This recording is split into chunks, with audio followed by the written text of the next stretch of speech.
هەواڵێکی ترمان تایبەتە بە چالاکیەکان یاخود لە چوارچێوەی وەرزینووی چالاکیەکانی پلاتفۆرمی دابڕان و هەروەها فێمینیزمی ڕۆشنبێری تۆڕی ناوەندی چاودێر سێهەمین دیالۆگی سەکۆی جیاوازی بە ناونیشانی ئەنفال ڕوانینی ئەدەب و ڕوانینی سینەما بۆ یەکێک لە نووسەرە دیارەکان کە ئەویش نووسەر و مامۆستای زانکۆ مامۆستا دڵشاد مستەفا ڕێخست.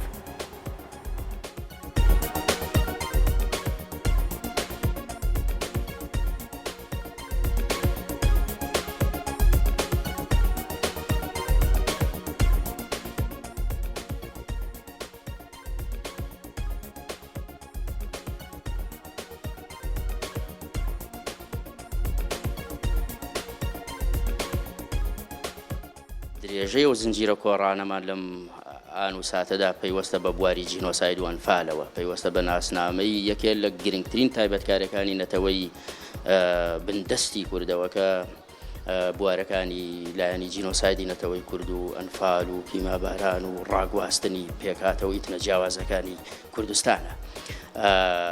لە هەموو ڕەهەندەکانەوە ئێمە بە شێوازێکی جیاواز قسەیان لەبارەوە دەکەین. کەسانی پسپۆڕ و ئەکادیمی دەهێنینە پێشەوە لێرە خەڵکانی پەیوەست بەو بوارە دیالۆگی بەرفراوانیان بۆ دەکەینەوە بە شێوازێکی زۆر جیاواز لەسەر بنەمای ئیشکردن لەسەر ڕەخنەی ئازاد و ڕەخنەی ئەقڵانی.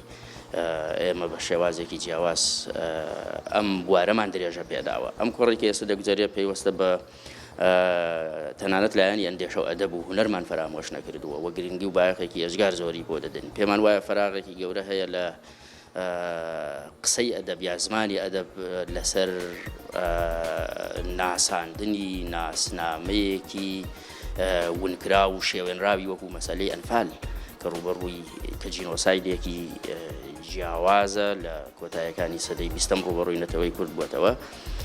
لەبەرەوە زنجیرە کۆڕەکانمان تەرخان کرد بە ڕوانگەی ئەدەب، ڕوانگەی هونەر، ڕوانگەی سینەما و هەوڵی دیکۆمنتارانە بۆ قسەکردن لەسەر مەسەلەی ئەنفال و جینۆسایدی نەتەوەی کورد.